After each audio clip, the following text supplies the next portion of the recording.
ఈరోజు పాటలు పాడుట ద్వారా విజయం అనే అంశాన్ని ధ్యానం చేయబోతున్నాం. ఇప్పటి వరకు స్తుతి ఆరాధన గురించి 7 గంటల ఆరాధనలో ఎంతో చెప్పేశాను. స్తుతి గురించి, పాటల గురించి. మళ్ళీ ఏం చెప్తానా అని చూస్తున్నారా? పాటలు పాడుట ద్వారా విజయం. మనము దేవునిలో వాక్యము ధ్యానము చేయడం ద్వారా విజయము, యేసు రక్తము ద్వారా విజయము, తర్వాత ఫస్ట్ చేతులు ఎత్తుట ద్వారా విజయం. 7 రోజులు 7 రకాల విజయాల గురించి మనం మాట్లాడుకుంటున్నాం. ఈరోజు కేవలము పాటలు పాడుట ద్వారా విజయం అనే అంశాన్ని ధ్యానం చేద్దాం. మనం 137వ కీర్తన అందరూ తెరిచిపెట్టుకోండి. బబులోను నదుల యొద్ద కూర్చుండి ఉన్నప్పుడు మనము సియోనును జ్ఞాపకము చేసుకొని ఏడ్చుచుంటిమి. వాటి మధ్యనున్న నిరవంజి చెట్లకు మన సితారాలు తగిలించితిమి. ఇక్కడ మనం ఇది యాత్ర కీర్తనలు అంటారు, వరుసగా వస్తాయి అవన్నీ కూడా మనకు తెలుసు. వాళ్ళు సియోను యాత్రలో వాళ్ళు వెళ్ళేటప్పుడు యాత్ర కీర్తనలు అని చెప్పి కొండ మీదకి వెళ్ళేటప్పుడు వాళ్ళ జర్నీ ఎలా సాగింది, వాళ్ళు ఎలా చెరలోనికి వెళ్ళారు, ఎలా విడిపించబడ్డారు, ఏ విధంగా వాళ్ళ యొక్క సియోను పట్టణం గురించినటువంటి విషయాలు, వివరాలు అవన్నీ కూడా యాత్ర కీర్తనలో రాస్తారు వాళ్ళు. ఇక్కడ మనం చూసినప్పుడు నెబుకద్నెజరు రాజు వచ్చి వీళ్ళందరినీ చెర పట్టుకుని తీసుకుని వెళ్ళిపోయినప్పుడు పట్టణాన్ని తగలబెట్టాడు. అనేక మందిని అక్కడ ఇష్టం వచ్చినట్లుగా చంపేశారు. కొంతమంది బాలురిని తీసుకుని వెళ్ళిపోయారు.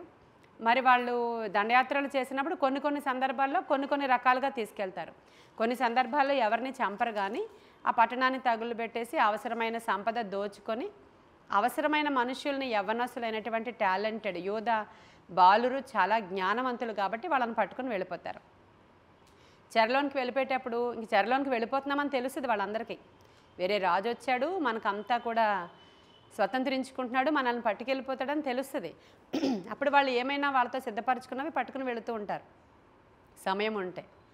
వీళ్ళందరూ ఏం పట్టుకెళ్ళారు ఇక్కడ? సితారాలు పట్టుకుని వెళ్ళారంట. హల్లెలూయా చెప్పండి. ఎవరైనా వెండి, బంగారము, డబ్బులు, ఇంకోటి అవి మనం ఫస్ట్ తీసుకోవాలి అనుకుంటారు వాళ్ళు. కానీ వీళ్ళు చెరలోనికి వెళ్ళినప్పుడు వీళ్ళు సితారాలు వాళ్ళకు కూడా ఉన్నాయి. అంటే సితారా అంటే ఇంచుమించు ఒక వయలినో లేకపోతే గిటారో అనుకోండి. మనకు ఆ సితారా అనే ఇన్స్ట్రుమెంట్ మామూలుగా రకరకాల పేర్లుగా మారుతూ ఉంటుంది కాబట్టి ట్రాన్స్లేషన్స్లో వాళ్ళు అధికముగా ఏదైతే ప్లే చేసుకుంటూ పాట పాడతారో ఆ ఇన్స్ట్రుమెంట్ని ఈ యవ్వన బాలురు లేదంటే అక్కడ ఉన్నటువంటి ఆరాధికులు ఇన్స్ట్రుమెంట్ని కూడా పట్టుకుని వెళ్ళిపోయారు. కానీ ఎక్కడున్నారు ఇప్పుడు? వాళ్ళు పట్టుకుని వెళ్ళినంత సందడి సరదా కాదు. వాళ్ళు వెళ్ళి ఉన్నది శత్రు దేశంలో, వాళ్ళు వెళ్ళి ఉన్నది చెరలో. అలానే జైల్లో ఏముండరు, దేశంలోనే ఉంటారు వాళ్ళు, కానీ శత్రు దేశంలో ఉంటారు వాళ్ళు. వీళ్ళందరూ కూడా అక్కడ నదుల దగ్గర, బబులోను నదుల దగ్గర కూర్చున్నప్పుడు వాళ్ళకి విపరీతమైన ఏడుపు వచ్చిందంట. ఎందుకని? ఇప్పటి వరకు ఎంతో ప్రశస్తంగా అనుదినము ఇలా కూడుకొని దేవుణ్ణి ఆరాధించుకుంటూ యెరూషలేము పట్టణంలో వాళ్ళు బహుశా ఆరాధికులు అయి ఉండొచ్చు, బహుశా దేవుని సన్నిధిలో అనుదినము మనలాగా గడిపే వాళ్ళు అయి ఉండొచ్చు. మరి అందుకనే వాళ్ళు అధికంగా ప్రేమించేటువంటి ఇన్స్ట్రుమెంట్ని వాళ్ళు కూడా పట్టుకెళ్ళారంటే మీరు అర్థం చేసుకోవాలి. చాలామంది అలా చెరలోనికి వెళ్ళేటప్పుడు కమ్యూనిస్ట్ దేశాలలో బైబిల్ని ఎలాగోలాగా దాచుకుని లోపలికి పట్టుకుని వెళ్ళడం ద్వారా వాళ్ళు అక్కడ ఆ చిన్నది భోజనం పెట్టడానికని తలుపు ఇలా తెరిస్తే ఆ వెలుగులోనే త్వరగా బైబిల్ చదువుకున్న సందర్భాలు, సంఘటనలు, సాక్ష్యాలు చాలామందికి ఉన్నాయి. ఆ చిన్న వెలుగు జస్ట్ మీకు భోజనం ప్లేట్ లోపల పెట్టడానికి చిన్న తలుపు తీస్తే అప్పుడు వెలుగు రావడమే తప్ప ఆ గదుల్లో చీకటి కొట్లు. అప్పుడు వాళ్ళతో తీసుకెళ్ళిన ఆ బైబిల్ని తెరచి వాళ్ళు ఏదో ఆతృతగా చదువుకున్నటువంటి సాక్ష్యాలు మనం వింటూ ఉంటాం. అలాగ వీళ్ళందరూ వారితో పాటు వారి సితారాలను పట్టుకుని వెళ్ళారు. వాళ్ళకి అది ఇంకా అలవాటు. వాళ్ళ సితారాలు, పాటలు లేకుండా వాళ్ళు ఉండలేరు అన్నట్టు మనం అర్థం చేసుకోవాలి. అక్కడ వాళ్ళు తీసుకుని వెళ్ళారు, కానీ వాళ్లకు కలిగిన శ్రమ ద్వారా వాళ్ళు సితారాలని చేతిలో ఉంచుకోలేదు, వాళ్ళు ప్లే చేయట్లేదు, నిరవంజి చెట్లకు తగిలించి ఉంచారు. కారణం వాళ్ళు ఏడుస్తున్నారు. చాలామంది చాలా సందర్భాలలో మనకి శ్రమ వచ్చినప్పుడు, రోగం వచ్చినప్పుడు, అప్పు అధికమైపోయినప్పుడు, మన ఇంట్లో శోధనలు, వేదనలు, బంధకాలు, ఇక ఇదిగో కొడుకుల గురించి ఇలా అమ్మ మాట్లాడుతుంది, ఇంకోళ్ళు మాట్లాడతారు, ఉద్యోగాలు లేవు, వ్యాపారాలు లేవు, వ్యసనాలు ఇంట్లో ఎక్కువ అయిపోయాయి, ఇక భయంకరమైన పరిస్థితులు. ఇప్పటి వరకు నువ్వు ఆరాధకురాలువే, నువ్వెంతో ప్రేమించే రక్షణలోనికి వచ్చావు, ఇప్పటి వరకు దేవుణ్ణి ఆరాధించడంలో ఎంతో నీకు ఇష్టం కాబట్టి నీ చేతుల్లో ఉన్నాయి. కానీ ఉన్న పరిస్థితిని బట్టి ఏం చేసావు? నీ సితారాని ఎక్కడో చెట్టుకు తగిలించి, ఇది మునుపటిలాగా ప్రార్థన ఇప్పుడు రావట్లా. మునుపటిలాగా దేవుణ్ణి ఆరాధించడానికి మనస్సు రావట్ల. మునుపటిలాగా దేవుణ్ణి మనము వాక్యాన్ని ధ్యానం చేసే మనసు మనకు లేదు. దేవునికి పరిచర్య ఎంత చేయాలి, అంత చేయాలి, ఇలా తిరగాలి, అలా తిరగాలి, దేవుడి కోసం ఏదైనా చేసేయాలి. ఇప్పుడే ఆమె ప్రార్థన చేస్తుంది, మళ్ళీ కరోనా మాకు వచ్చేస్తే మళ్ళీ మేము వెళ్ళలేము, మందిరాలకు మేము ఆరాధించుకోలేము, మేము వెళ్లకుండా ఉండలేము అంటుంది కదా ఆమె. ప్రార్థన చేస్తూ ఆ మాటలు ఉపయోగించింది ఈరోజు. ఎందుకని? చైనాలో వచ్చేసింది, మళ్ళీ ఏమేమో అయిపోతుంది మా దేశంలో, మళ్ళీ వచ్చేసేదేమో అని భయపడుతున్నారు. దేనికోసం మన బాధ అంతా? మరలా మనం సహవాసంగా కూడలేమేమో, మేము ప్రార్థన చేయకుండా ఉండలేమయ్యా, నిన్ను స్తుతించకుండా మా బ్రతుకులు సాగవయ్యా అని మనం ప్రార్థన చేసుకుంటున్నాం. ఇప్పుడు సేమ్ వే ఇక్కడ వీళ్ళు ఏం చేస్తున్నారంటే పాపం అటువంటి వాళ్ళే వాళ్ళు, కానీ వాళ్ళకు వచ్చిన శ్రమను బట్టి జ్ఞాపకం వచ్చారేమో తల్లిదండ్రులు, జ్ఞాపకం వచ్చిందేమో సొంత పట్టణం. రాదా మరి? వాళ్ళు చెరలో ఉన్నారు. వీళ్ళందరూ ఆ యొక్క బబులోను యొక్క నదుల దగ్గర కూర్చొని చాలా ఏడుస్తున్నారంట. వాళ్ళు ఏడుస్తుంటే ఆ దేశంలో ఉన్న వాళ్ళు వచ్చి, ఆ దేశంలో ఉన్నటువంటి సైనికులు అవ్వచ్చు, వేరే అదర్ పీపుల్ అవ్వచ్చు, వాళ్ళు వచ్చి అంటున్నారు, ఏదయ్యా ఒక పాట వేసుకోండి, మీ ఇన్స్ట్రుమెంట్స్ ఏవి అక్కడ తగిలిచ్చారు అన్నారట వాళ్ళు. అంటే ఇన్స్ట్రుమెంట్ని చూసి అడుగుతున్నారు వాళ్ళు, ఇన్స్ట్రుమెంట్ని చూసి అడుగుతున్నారు. ఏంటి అన్ని భలే తగిలిచ్చారే చెట్లకి, ఏదో పాట పాడండి వింటాం అన్నారు లేదా? చూడండి అక్కడ 2వ వచనం చూడండి. వాటి మధ్య నిరవంజి చెట్లకు మన సితారాలు తగిలించితిమి, అచట మనలను చెరగొన్నవారు ఒక కీర్తన పాడుడి అన్నారట వాళ్ళు. మనలను బాధించిన వారు సియోను కీర్తనలలో ఒక దానిని మాకు వినిపించుడి అని మన వలన ఉల్లాసము గోరిరి. అన్యుల దేశంలో యెహోవా కీర్తనలు మనం ఎట్లు పాడుద్దాము. చూసారా, వాళ్ళు వీళ్ళ వల్ల ఎంటర్టైన్మెంట్ కోరుతున్నారంట. వీళ్ళని ఏమడుగుతున్నారు? పాటలు పాడండి, మీరు భలే పాడతారు అనుకుంటా, మీరు దేవుడు మీ దేవుడు మీరు చాలా ఆరాధన బాగా చేస్తారు, ఇదిగో మీ ఇన్స్ట్రుమెంట్స్ ఉన్నాయి, మీరు అందరూ మ్యూజిషియన్స్ అనుకుంటా, మీరు అందరూ గాయకులు అనుకుంటా, మీరేది మా కోసం ఒక పాట పాడి వినిపించండి అని మా వలన వాళ్ళు ఉల్లాసము పొందగోరుచున్నారు అని వీళ్ళు మాట్లాడుతున్నారు. యాక్చువల్గా వాళ్ళ పాటలు ఎలా ఉంటాయి అని అంటే, మాటలే పాటల రూపంలో పాడుతూ ఉంటారు ఇజ్రాయేలీలందరూ. మనందరికీ తెలిసిందే, మేము యెహోవా వలన ఇటువంటి కార్యాలు మేము పొందుకున్నాం, మా యెహోవా శూరుడు, వీరుడు, శూర కార్యాలు ఆయన చేశాడు, మా పితరులను నడిపించినవాడు, ఆయన మహాదేవుడు, ఆయన శక్తిమంతుడు, ఆయన ఆకాశ భూమి ఆకాశాలను సృజించినవాడు, ఆయనకు అస్సలు అసాధ్యమైనది లేదు, ఆయన శత్రువులు ఆయన ఎదుట నిలబడలేరని పాటలు పాడతారు వీళ్ళు. ఇప్పుడు శత్రువులు ఎదుట నిలబడి మేము ఓడిపోయామని పాడాలి. ఇప్పుడు వాళ్ళకి ఏమని పాడాలి? ఇప్పుడు మేము యెరూషలేము గురించి ఏమని కీర్తనలు పాడాలి? మేము పాడడమే ఇలా పాడతాం, అసలు మేము మాట్లాడడమే ఇలా మాట్లాడతాం, మేము ఏమని పాడాలి అంటున్నారు. ఏమని స్తుతించాలి?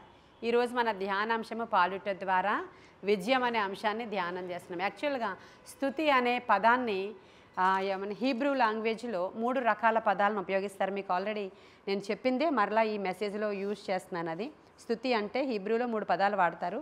మొదటిది యథ, రెండోది జమార్, మూడవది హలాల్ అంటారనమాట. యథ అనే మాటకు అర్థం ఏంటంటే కేవలం ప్రైజింగ్, స్తుతి స్తుతి స్తుతి స్తుతి అనడం. తర్వాత రెండవది జమార్ అంటే ఏంటంటే విత్ మ్యూజిక్ వాళ్ళు పాట పాడడం అనమాట. అంటే మ్యూజిక్తో కూడి మాటలనే పాటలుగా చేయుట. అంటే ఇప్పుడు రెండవది ఉపయోగిస్తారు అనమాట వీళ్ళందరూ. ఇప్పుడు రెండవ మాట ఉపయోగిస్తారు వీళ్ళు. మ్యూజికల్ ఇన్స్ట్రుమెంట్ వినియోగించి మాటలనే పాటలుగా పాడుటను జమార్ అంటారు. లాస్ట్ది హలాల్. హలాల్ అంటే ఏంటంటే ఆరాధించడానికి యోగ్యుడైన వాణిని ఆరాధించటం, అది హలాల్. ఆ హలాల్ అనే పదం నుంచే మనకి హల్లెలూయా వచ్చింది. అర్థమైందా ఇప్పుడు మీకు? ఇప్పుడు వీళ్ళని ఏం చేయమంటున్నారు చెప్పండి? మధ్యలోది ఏంటిది? హీబ్రూ వర్డ్ చెప్పండి. జమార్. అది ఉపయోగించమంటున్నారు ఇక్కడ. ఏమని? మీరు విత్ మ్యూజిక్ ఇన్స్ట్రుమెంట్స్, అక్కడ మాకు నిరవంజి చెట్లకి మీ ఇన్స్ట్రుమెంట్స్ కట్టారు కదా, అవి తీయండి, తీసి ఏడద్దు. మీరు ఉల్లాసము కోరుతున్నారంట వీళ్ళ నుంచి. వాళ్ళు మన దేవుని గొప్ప చేయడానికి కాదు, అక్కడ వాళ్ళకి సందడి సరదా ఉండడానికి. మనం పాడుతుంటే వాళ్ళకి సందడిగా ఉండడానికండి. మీరు కొన్ని పాటలు ఏదో బాగా పాడతారేమో, కొన్ని పాడండి అంటారు. అప్పుడు మనము నేనుండలేనయ్యా, నే బ్రతుకాలేనయ్యా అంటే మనకు అందరికీ ఎక్స్పీరియన్స్ ఉంది. మా ఇంటి దగ్గర కిందన ఫ్లోర్లో మనం పాడుతుంటే పైనున్న ఫ్లోర్లో హిందువులు ఏమన్నారంటే వీళ్ళు ఉండలేరట, వీళ్ళకి ఏదో అయిపోతుందంట అని మనల్ని క్రిటిసైజ్ చేసిన సందర్భాలు కూడా మనకు తెలుసు. మనం అలా పాడుకున్నాం. మనం పాడుతుంటే పైన వాళ్ళు క్రిటిసైజ్ చేశారు, ప్రక్కన వాళ్ళు క్రిటిసైజ్ చేశారు, వీళ్ళు ఏదో తొందర వచ్చేస్తుందంట, వీళ్ళు ఏదో ఉండలేరంట అని మనల్ని ఆట పట్టించారు. వాళ్ళకి ఎలా ఉంది? అది వాళ్ళకి ఉల్లాసంగా ఉంది. మనమేమంటున్నాం, అయ్యా నీవు నాతో ఉండకపోతే నేను ఉండలేనయ్యా, మా పరిస్థితులు ఇలా ఉన్నాయి నాయనా, మమ్మల్ని జ్ఞాపకం చేసుకోండి అయ్యా అని మనం పాటలు పాడుకుంటున్నాం. మనం అలాగే ఉండిపోయామా? లేదు కదా. మనల్ని దేవుడు విడిపించాడు అక్కడ నుంచి.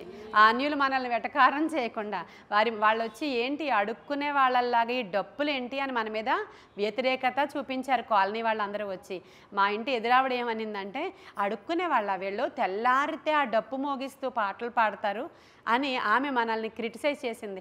ఈరోజు వాళ్ళు ఎవరు ఎదురింట్లో లేరు. వాళ్ళు మొత్తం ఖాళీ చేసి వెళ్ళిపోయి ఇప్పుడు 2 సంవత్సరాలు 3 సంవత్సరాల నుంచి 4 సంవత్సరాల నుంచి ఇల్లు ఖాళీగా ఉంది. సొంతిల్లు వాళ్ళు విడిచి వెళ్ళారు. ఆ 4 సంవత్సరాల నుంచి ఆ ఇల్లు ఖాళీగా ఉందండి. మనం అక్కడ ఆరాధన చేస్తూనే ఉన్నాం. ఇంకా సరికదా మనల్ని అలా ఎవరు అనలేని స్థలంలోనికి క్లోజ్డ్ హాల్ని దేవుడు మనకు బహుమానంగా ఇచ్చాడు. మనం పాట పాడడం ద్వారా మనం అక్కడ విడుదల పొందుకున్నాము. కానీ వాళ్ళకి అది ఉల్లాసము, వెటకారము. మన దేవుని గురించిన మాటలు వాళ్ళకి ఆ విధంగా ఉన్నాయి, కానీ మనకు అది జయము. ప్రియమైన దేవుని బిడ్డలారా, కాబట్టి వీళ్ళందరూ ఏమంటున్నారంటే ఆ ఏడుపులోనే కొన్ని మాటలు అంటున్నారు. యెరూషలేమా, అసలు నిన్ను మేము మర్చిపోవడం సాధ్యమా? ఒకసారి చూడండి, ఆ మాటలు మాట్లాడతారు వాళ్ళు. మనలను బాధించిన వారు సియోను కీర్తనలలో ఒకదానిని మాకు, సియోను అంటే యెరూషలేమండి, ఆ కీర్తనలలో ఒక కీర్తన పాడమన్నారు. అన్యుల దేశంలో యెహోవా కీర్తనలు మనం ఎట్లు పాడుదామని క్వశ్చన్ మార్క్తో తర్వాత వెంటనే యెరూషలేముని జ్ఞాపకం చేసుకుంటున్నారు వాళ్ళు. యెరూషలేమా, నేను నిన్ను మరచిన ఎడల నా కుడి చేయి తన నేర్పు మరచునుగాక. ఎలా మర్చిపోతాము మేము యెరూషలేముని? ఎలా మర్చిపోతాము సియోను గీతాలని? ఎలా మర్చిపోతాము మా దేవుని యొక్క కార్యాలనని? మరలా వీళ్ళకి ఆటోమేటిక్గా నోట్లోంచి పాటలు వచ్చేస్తున్నాయి అంతే. అక్కడ వాళ్ళు మర్చిపోలేరు. ఆ పాటలే వాళ్ళకి విడుదలనిచ్చేవి. కాబట్టి ఒకవేళ యెరూషలేమును కానీ నేను మర్చిపోతే నా కుడి చేయి తన నేర్పు మరుచునుగాక. నేను నిన్ను జ్ఞాపకము చేసి కొనని ఎడల నా ముఖ్య సంతోషము కంటే నేను యెరూషలేమును హెచ్చుగా ఎంచని ఎడల నా నాలుక నా అంగిటికి అంటుకొనుగాక. చూసారా ఆ మాటలు మీరు వింటున్నారా? నీకు సంతోషాలు అన్నిటిలోనే ముఖ్యమైన సంతోషం కంటే ఎక్కువైన సంతోషం ఏంటంట? దేవునిని ఆరాధించుట, దేవుని గూర్చి పాటలు మీరు పాడుట. అలా నేను పాడకపోతే ఎందుకు వచ్చిన అంగిడి నాది? ఎందుకు వచ్చిన నాలుక నాకు? నేను నా దేవుణ్ణి పాట పాడకుండా మౌనినైపోతే మట్టిలోనికి దిగిపోయేవాడి వలె, నేను మౌనంగా ఉండిపోతే నా శ్రమను బట్టి, నా ఇక్కట్లను బట్టి, నా ఇరుకులను బట్టి, నా అవమానాన్ని బట్టి, నా నిందను బట్టి, నా బాధను బట్టి నేను మౌనినైపోతే ఎందుకు వచ్చిన నాలుక? అది నా అంగిటికి అంటుకుపోవునుగాక. అది పాటే. పాటలోనే పాడుకుంటున్నారు వాళ్ళు. ఏదైనా జమారు చేస్తున్నారు వాళ్ళు. అక్కడ వాళ్ళు మ్యూజిక్ ఇన్స్ట్రుమెంట్స్తో మాటనే పాటగా వాళ్ళు పాడేసుకున్నారు. అది విషాద గీతాలు అన్నమాట అవి. ఆ పాటను వాళ్ళు పాడుతున్నారు. యెహోవా, ఏదోము జనులు చేసినది జ్ఞాపకము చేసుకొనుము, యెరూషలేము పాడైన దినమును జ్ఞాపకము తెచ్చుకొనుము, దానిని నాశనము చేయుడి, సమూల ధ్వంసము చేయడని వారు చాటిరి గదా. పాడు చేయబడబోవు బబులోను కుమారి, నీవు మాకు చేసిన క్రియలను బట్టి నీకు ప్రతీకారము చేయువాడు ధన్యుడు. చూసారా, ఈ పాటల్లోనే వాళ్ళంతా మెసేజ్ కన్వే చేసేస్తున్నారు దేవుడికి.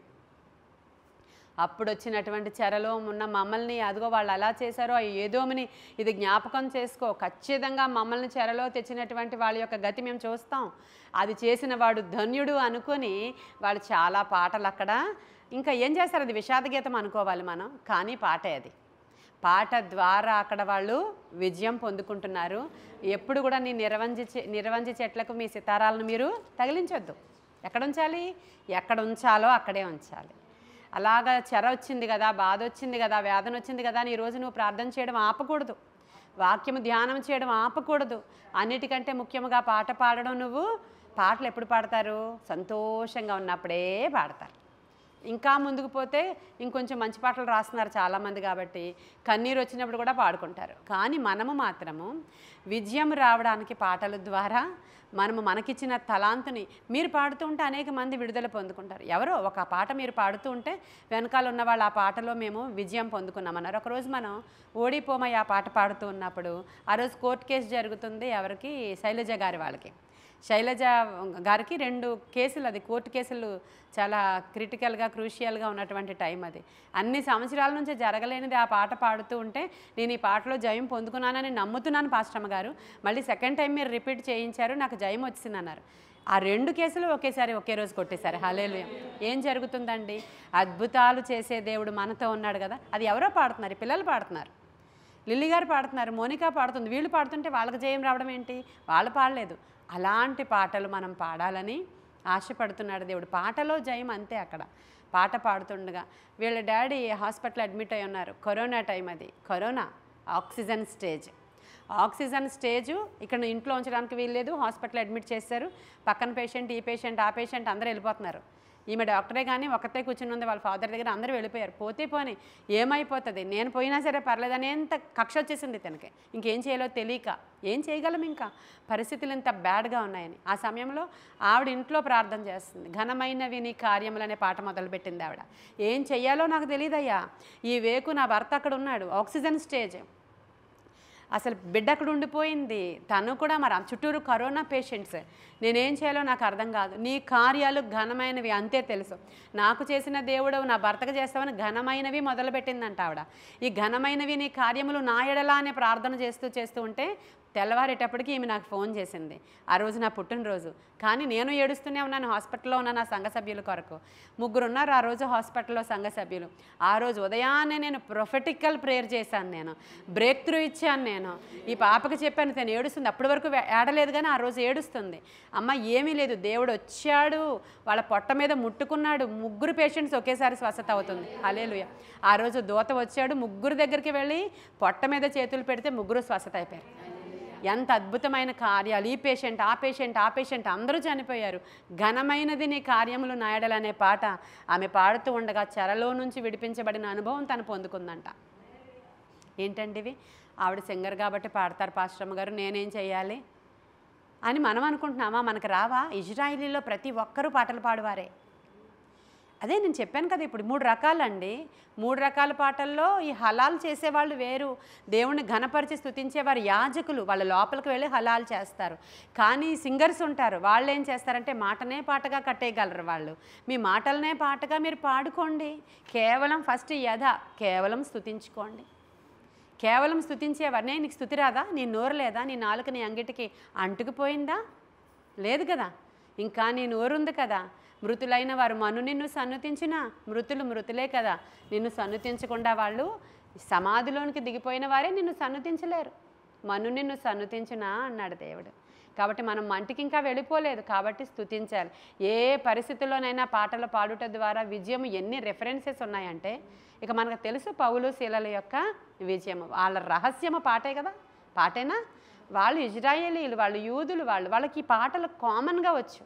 కానీ ఆ పాటలను ఆ సమయంలో కూడా నువ్వు వీరుడివి, నువ్వు శూరుడివి, అక్కడ వాళ్ళని విడిపించావు, ఇక్కడ వీళ్ళని విడిపించావు, దావీది ఇది చేసావు, అది చేసావు అని, దావీదికి అది చేసావు అని పాడుతున్నారు వీళ్ళు. వాళ్ళ పరిస్థితి చూస్తే వాళ్ళ పరిస్థితి చూస్తే అవమానము, వాళ్ళ పరిస్థితి చూస్తే ఒళ్ళంతా గాయాలు, వాళ్ళ పరిస్థితి చూస్తే దేవుడే వెళ్ళమన్నాడు ఆ ప్లేస్కి, అందుకే వచ్చారు వాళ్ళు. అసలు అలాంటి ప్లేస్లో వాళ్ళు మనమైతే ఎలా ఉంటాము? మూతి ముడుచుకొని మొహం మార్చుకొని, నేను రేపటి నుంచి రాను, నేను చర్చికి రాను, 7 రోజుల ఉపవాస ప్రార్థనలకు అస్సలు రాను, ఇప్పటి వరకు నేను ఎన్ని రోజుల నుంచి చేస్తున్నాను. ఇలాంటి వాళ్ళు ఉంటారండి, మనకు చెప్పరు. వాళ్ళు 4 రోజులు మానేసి 5వ రోజు వస్తారు, లోపల అవన్నీ అనేసుకుంటారు అనమాట వాళ్ళు. ఆ తర్వాత 5వ రోజుకి మళ్ళీ సెటరేట్ అయిపోతారు. ఏం చేస్తారు? దిక్కు ఇంకేమన్నా ఉందా మనకి? ఏమీ లేదు. ఆయన వదిలేసామంటే ఆశ్రయదుర్గం ఏది మాకు దిక్కెవరని మళ్ళీ పాడుకోవడం ఇంకో పాట. కాబట్టి ఆ పాట మళ్ళీ నోట్లోకి వచ్చేస్తుంది, తిన్నగా వచ్చేడు కూర్చుంటారు. కాబట్టి మనకు నిజంగానే అంతవరకు వెళ్ళిపోకుండానే ఏమి జరిగినా నిన్ను స్తుతిస్తానయ్యా, ఎవరు మరచినా నిన్ను స్తుతిస్తానయ్యా, ఏది చేసినా నిన్ను స్తుతించుటే నా భాగ్యమని మన సితారాలు ఎక్కడ తగిలించొద్దు, మన నోటిలో స్తుతిని ఆపొద్దు. పాటలు పాడుట ద్వారా విజయం ఉంది. నీది గాడిద గొంతో ఏ గొంతో నా పర్వాలేదు, జమారన్న చేయి, యథా అన్న చేయి, హలాల్ అన్న చేయి, ఈ మూడిట్లో ఏదో దానికి సూట్ అవుతుంది నీ గొంతు, ఖచ్చితంగా సూట్ అవుతుంది నీ గొంతు. ఉట్టి స్తుతించుకోలేమా మనము? ఆ స్థుతిలో కూడా గొప్ప పదాలు ఉపయోగించాలి. గొప్ప పదాలు ఖచ్చితంగా. ఒక దినాన యెహోషాపాతు రాజు మీదకి ఇలా 3 రాజులు దండెత్తి వస్తే ఇక ఆయనకి ఏం ఫ్యూచర్ లేదు. ఒక రాజు అయితే కెపాసిటీ ఉంటుంది కానీ 3 రాజులు వస్తే ఫ్యూచర్ లేదు. నాకు ఫ్యూచర్ లేదయ్యా, ఏం చెయ్యాలో నాకు పాలుపోవడం లేదు, నాకు దిక్కు తోచకై ఉన్నది, ఏం చెయ్యాలో చెప్పు అని ఉపవాసముతో ప్రార్థించాడు. నేను ఇలా చెప్తున్నాను కదా అని ఇప్పుడు చాలామంది పాటలు పాడితే చాలని మీనా గారు ఇప్పుడు మేడ మీదకి వెళ్ళి ఇప్పుడు పొద్దున్న నుంచి సాయంత్రం వరకు ఆవిడ వచ్చిన ఎప్పుడు ముంబై నుంచి నేర్చుకున్న పాటలు ఇప్పటి వరకు పాడేశారనుకో, అది కూడా కొన్ని సందర్భాల్లో వ్యాలిడ్ కాదు. ఎందుకు అంటే ఉపవాసము, ప్రార్థన, దెన్ పాటలు. ఇది నీకు నీ సమస్యను బట్టి, దాని తీవ్రతను బట్టి నీవు ఎంచుకునే సాధనాలు ఇవి. సమస్య, వాటి తీవ్రత నీకు తెలుసు. దేనికి ఏది చేయాలో బైబిల్ రాసి పెట్టేసింది. దైవజనుల, భక్తుల సాక్ష్యాలు మన ముందర ఉన్నాయి కదా. మన ముందరున్న నాయకుల యొక్క విశ్వాసం ఎలా ఉందో గ్రహించి, గమనించి మనం ముందుకు వెళ్ళేటువంటి గొప్ప దిక్సూచి మన చేతిలో పెట్టాడు దేవుడు. కాబట్టి ఇప్పుడు యెహోషాపాతుకి తెలుసు ఉపవాసము, ప్రార్థన, దేవుని మందిరంలో కన్నీటి ప్రార్థన చేస్తూ ఉండగా, యెహోషాపాతు రాజా, భయపడకండి, భీతి చెందకండి, మీరేమి కూడా ఏమాత్రము భయపడవలసిన అవసరత లేదు, వెళ్ళి పాటలు పాడండి అన్నాడు. ఏంటి ప్రభువా మాట్లాడుతున్నావు? నేను యుద్ధం గురించి మాట్లాడుతున్నానయ్యా. యుద్ధం యుద్ధం అన్నాడు ఈయన. అంతేనా మరి? ఒకసారి వినిపించుకోకపోతే ఏమంటావు? యుద్ధం అయ్యా, యుద్ధం, అదే వెళ్ళి పాటలు పాడే అన్నాడు ఆయన. అవునండి, అదే వెళ్ళి పాటలు పాడు. ఓకే, గాయకులను సిద్ధం చేయి. సరే ప్రభువా, రేపు బయలుదేరి పొద్దున్నే. సరే, అతని భక్తి అతనికి ధైర్యం పుట్టించింది. దేవుని యొక్క మాట, ప్రవక్తల మాట అతను నమ్మాడు. నమ్ముట ద్వారా విజయము, నమ్ముట ద్వారా విశ్వాసము. దేవుని మాటను నీవు నమ్ము, నమ్మినప్పుడు గొప్ప కార్యాలు చేస్తాడు ఆయన. వెళ్ళారండి, 1వ పాటకే విజయం వచ్చేసింది. వారు పాడుటయు స్తుతించుటయు మొదలు పెట్టగానే, హల్లెలూయా. అందుకని దానికి ఏది కారణమైందంటే, ముందు రోజు చేసిన ఉపవాసము, ముందు రోజు చేసిన ప్రార్థన కారణమైందా లేదా చెప్పండి. ఆ పవర్తో బయలుదేరారు వాళ్ళు. జనాలందరినీ ఉపవాసం ప్రకటించారు. చంటి పిల్లలతో సహా, పశువులతో సహా అందరూ వచ్చి ఉపవాసం ఉండి వాళ్ళు బయలుదేరి పాట పాడితే అద్భుతం జరిగింది. అంతేగాని ఇక మనం గాయకులు ఉన్నారు కదా మన దగ్గర, సింగర్స్ అని చెప్పి ఒట్టి పాటలే మేళంలా పెట్టేసుకుంటే అది అవే అవదు. కొంతమంది ఇంకా మినిస్ట్రీస్లో ఇదే చేస్తున్నారు, పాట వెంబడి పాట, పాట వెంబడి పాట. ఏంటది? రొటీన్ అయిపోద్ది. ఒకళ్ళు పాడుతుంటే మిగతా వాళ్ళందరూ కూర్చుని ఆవిడ ఏం బట్టలు వేసుకుంది, ఆవిడేం పాట పాడుతుంది ఈరోజు, ఇదా కాదు. ఆరాధన అంటే అందరము కలిసి చేసేదండి. అందరము కలిసి చప్పట్లు కొడుతూ నీవు నేను అందరము కలిసి పాడేది. ఒక సింగర్ పాడుతుంటే మనం అందరము కూర్చుని వాళ్ళ మొహం చూసేది కాదు. మన మందిరంలో ప్రతి ఒక్కరము పాడతాం, అవునా కాదా? ప్రతి ఒక్కరము చప్పట్లు కొడతాం, ప్రతి ఒక్కరము స్తుతిస్తాం, ప్రతి ఒక్కరము కేకలు వేస్తాం. కేవలం సింగర్సే కాదు, మనం అందరము ఇన్వాల్వ్ అయిపోతాం. ఇక్కడ వాళ్ళు చేసింది అదే. సియోను యాత్ర గీతాలు వాళ్ళందరూ పాడతారండి, వాళ్ళందరూ పాడతారు, వాళ్ళందరూ గాయకులే. ఇప్పుడు యెహోషాపాతు రాజు, సైనికులు, అందరూ గాయకులు, అందరూ కూడా వాళ్ళు పాడుటయు స్తుతించుటయు మొదలు పెట్టగానే అక్కడ దేవుడే ఉంచాడంట కొంతమందిని మాటుగాండ్రను. వాళ్ళు వచ్చి శత్రువు మీద పడుట ద్వారా ఆ రోజు వాళ్ళకి విజయం వచ్చింది. ఈరోజు పాటల ద్వారా విజయము. హల్లెలూయా. మీరు సంఖ్యాకాండం 21 తెరవండి. అక్కడ మోషేకి సంబంధించిన వాళ్ళందరూ కూడా రకరకాల సిట్యుయేషన్స్ గుండా వాళ్ళు బయలుదేరి వెళ్ళిపోతూ ఉన్నారు. సంఖ్యాకాండం 21. ఏదోము దగ్గరికి వాళ్ళు ఇజ్రాయేలీలందరూ కూడా చుట్టిపోవాలని వాళ్ళు ఎర్ర సముద్ర మార్గంగా వాళ్ళు వెళ్ళిపోతూ ఉన్నప్పుడు అనేకమైన ఇన్సిడెంట్స్ వాళ్ళు జరుగుతూ ఉన్నాయి. ప్రజలందరూ మోషే దగ్గరకు వచ్చి వాళ్ళు ఏమంటున్నారంటే, అదే పాములు కరిచింది కదా, పాములు వాళ్ళని తాపకరమైన సర్పములు కరిచిన ఇన్సిడెంట్ జరిగిన తర్వాత అన్నమాట ఇది. వాళ్ళందరూ వచ్చి మోషేని వేడుకుంటున్నారు, మేము యెహోవాకును నీకును విరోధముగా మాట్లాడి పాపం చేశామయ్యా. 7వ వచనం, యెహోవా మా మధ్య నుండి సర్పములను తొలగించినట్లు ఆయనను వేడుకొనమనిరి. ఇదంతా సాగిన తర్వాత వాళ్ళు సాగి ముందుకు వెళ్ళిపోతూ ఉన్నప్పుడు 16వ వచనం దగ్గరికి వచ్చేయండి. అక్కడ వారు బెయేరుకు వచ్చారంట. యెహోవా జనులను పోగు చేయుము, నేను వారికి నీళ్ళనిచ్చేదనని మోషేతో చెప్పిన ఒక బావి అక్కడ ఉందంట. నేను జనాలందరినీ పోగు చేయి, నేను వీళ్ళకి వాటర్ ఇస్తానులే అని చెప్పినటువంటి బావి ఉన్న స్థలము దగ్గర జరిగిన ఇన్సిడెంట్. అప్పుడు ఇజ్రాయేలీలందరూ కూడా 17 చూడండి, ఈ పాట పాడిరి. ఏం పాట పాడుతున్నారు? బావి పాట. ఏం పాట పాడుతున్నారండి? వాళ్ళకి బావిలో జలాల గురించి కాన్సెప్ట్ అది. అక్కడ వాళ్ళు వెంటనే బావి గురించి పాట కట్టేశారు. అక్కడ ఏం చేస్తున్నారు? సెకండ్ది చేస్తున్నారు వాళ్ళు.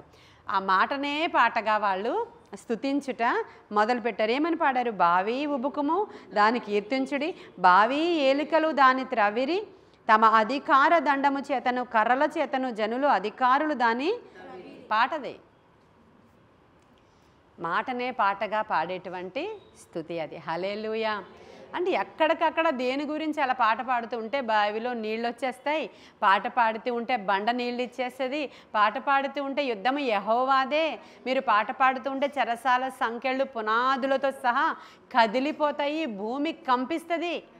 కాబట్టి ఇంత పాటలు పాడే తలాంతు కలిగిన మీకు దేవుడిచ్చినటువంటి ఆ ఆధిక్యత కృపావరం. కానీ మాకు పాట పాడే తలాంత ఉంది, కానీ మా ఇష్టం మేము రాం. ఎప్పుడో వస్తాం, అప్పుడు పాడించుకోండి పాస్టమ్ గారు అంతే. వీళ్ళిద్దరు పిల్లల గురించే కదా, అందరి పిల్లల గురించి మాట్లాడుతున్నాను నేను. అసలు వాళ్ళకి ఇచ్చిన ఆధిక్యత, వాళ్ళకి ఇచ్చిన తలాంతు, వాళ్ళని దేవుడు మరీ ఎక్కువ లెక్క అడుగుతాడమ్మా, మరీ ఎక్కువ లెక్క అడుగుతాడు. నేను నీకు ఇచ్చానే టాలెంట్, నేను పొగిడినప్పుడు అందరూ బాగానే నవ్వావు, ఇప్పుడు మాత్రం నీరసం వచ్చేసింది నీకు, ఇప్పుడు మాత్రం నిస్సత్తు వచ్చేసింది నీకు. ఏ శోధన వచ్చినప్పుడు, శ్రమ వచ్చినప్పుడు మరి యెహోవా ఇచ్చాడు, యెహోవా తీసుకున్నాడని యోబు మాట్లాడినట్లు మాట్లాడలేవా నువ్వు అని ఆయన అడిగితే ఏం సమాధానం చెప్తామండి మనం? ఆయన అడిగితే, నేను చెప్పేది ఆయన అడిగితే మనం ఏమీ చెప్పలేం. కాబట్టి ప్రతి పరిస్థితిలోనూ కూడా మనము పాటల ద్వారా విజయాన్ని సంపాదించుకోవచ్చు. ఈరోజు నేను మరొక కాన్సెప్ట్, నేను ఎవరో మనకి మంచిగా మెసేజెస్ కూడా పెడుతున్నారు. ఏమని? అసలు యేసు రక్తం గూర్చిన సంగతులు మాకు తెలియవండి, ఈరోజు పాస్టరమ్మ గారి ద్వారా మాతో దేవుడు మాట్లాడాడు, నేను చాలా రివైవ్ అయ్యాను, ఈరోజు క్రొత్త సంగతులు తెలుసుకున్నాను అని పెడుతున్నారు. అంటే చాలామందికి తెలియవు మనకు తెలిసినన్ని విషయాలు. చాలామంది సేవకులు కూడా వాళ్ళు అది హైలైట్ చేయరు. వాళ్ళ కాన్సెప్ట్, వాళ్ళ డినామినేషన్ వేరే, వాళ్ళ డినామినేషన్ ఇచ్చిన సూత్రాలు వాళ్ళు పాటిస్తారు, వాళ్ళ పుస్తకాల్లో ఉన్న పాటలు వాళ్ళు పాడతారు, వాళ్ళ డినామినేషన్ సిద్ధాంతాలు కొన్ని ఉంటాయి, కొన్ని పదాలు మేము ఉచ్చరించమని. మేము ఒక చోటకి నన్ను ఒక చోటకి మీటింగ్ పిలిచారు. మీటింగ్ పిలిచినప్పుడు వెళ్ళాను, పెద్ద చర్చే అది. పాస్టమ్మ గారు మీరు మధ్య మధ్యలో హల్లెలూయా అని చెప్పకూడదు అన్నారు. హల్లెలూయా అనొద్దా? నేను వాక్యం చెప్తున్నప్పుడు అలవాటు నాకు, మధ్యలో హల్లెలూయా అంటే అనకూడదు అని చెప్పారు. ఎంత కష్టమండి నాకు అది, నాకు చాలా కష్టం. నాకు ముందే ఆ విషయం తెలుసుంటే నేను వెళ్ళేదాన్నే కానేమో, నాకు తెలీదు. నాకు ముందే తెలుసుంటే వెళ్ళేదాన్ని కానేమో, ముందే ఇక్కడే నేను పౌరుషం పడేదాన్నేమో, నాకు తెలీదు. అలా కూడా అనుకోకూడదు, ఎందుకంటే ప్రతి దాని దగ్గరికి వెళ్ళి చెప్పాల్సింది చెప్పాలి. అందుకే ముందు చెప్పలేదేమో దేవుడు నాకు. మొత్తానికి వెళ్ళాక అక్కడ నేను ఎంత ట్రైన్ అవ్వాలంటే, ఇప్పుడు నేను మధ్యలో ఈ పదాలు చెప్తూ అయినా సరే లతా శాంతి హల్లెలూయా అన్నారు మధ్యలో. వాక్యం చెప్తూ ఉంటే వాళ్ళిద్దరూ హల్లెలూయా చెప్పారు. ఇలా చూశారు పెద్దలు మా వైపు. పెద్దలు ఉంటారు కదా అన్ని చర్చల్లో, చాలా చర్చెస్లో పెద్దలు లతా వాళ్ళ వైపు ఇలా చూశారు, వీళ్ళేమో పక్క తిప్పేసుకున్నారు. అలా జరిగింది. అంటే అర్థం ఏంటి? చాలా సంఘాలలో తెలియదు. ఇలా స్తుతించుట ద్వారా, హల్లెలూయా చెప్పుట ద్వారా, వట్టి యేసునామం ఉచ్చరించుట ద్వారా, కేవలము పాటలు అలా పాడుతూ ఉంటేనే మనకు విజయాలు బోళ్ళొచ్చినాయి. అలా చాలా విజయాలు మనం సంపాదించుకున్నాం. అలా మనం స్తుతించుట ద్వారా గొప్ప కార్యాలు జరిగాయి. పాట వెంబడి పాట మనం పాడుతూ ఉంటే గొప్ప గొప్ప హీలింగ్స్ అయిపోయినాయి మన దగ్గర కదా. నేను లార్డ్ సపర్ ఇచ్చాను. నేను ఆ లార్డ్ సపర్ ఇస్తున్నప్పుడే చాలా హీలింగ్స్ వచ్చాయి. నేను ఆ వచ్చినటువంటి క్యాన్సర్తో ఉన్నవాడికి నేను లార్డ్ సపర్కి ఆగితే ఆగారు వెనకాల అందరూ, రికార్డ్ అయితే అయింది, నాకెందుకు, నాకు ప్రేరేపిస్తున్నారు దేవుడు. ఆవిడ బాప్తిస్మం తీసుకోలేదు. అప్పుడు మన డాక్టర్ అమ్మ వచ్చి అడుగుతుంది, ఆవిడ బాప్తిస్మం తీసుకోలేదు, లార్డ్ సపర్ ఇస్తారా? ఇస్తాను, ఆవిడ పేషెంట్. నేను ఆ లార్డ్ సపర్కి ప్రార్థన చేశాను, అయ్యా ఇది నీ రక్తం, అది ఎవరైనా తీసుకోవచ్చు, అనారోగ్యం గలవారికే కానీ ఆరోగ్యం గలవారికి కాదు ఈ రక్తం, కాబట్టి ఆమెకి నేను ప్రోక్షిస్తున్నాను, అద్భుతం జరిగించన్నా. దేవుడు ఏం చేశారో తెలుసా? నిన్నటి నుంచి ఆవిడ మూల్గలో స్పెషల్గా క్రొత్త రక్తం తయారవుతుంది. మూల్గను చూపించారంట పాస్టర్ గారికి. ఏం అద్భుతం అండి! రక్తం ఎక్కడ తయారవుతుంది? మూల్గలోనే తయారవుతుంది. అదే బోన్ మ్యారో అంటారు.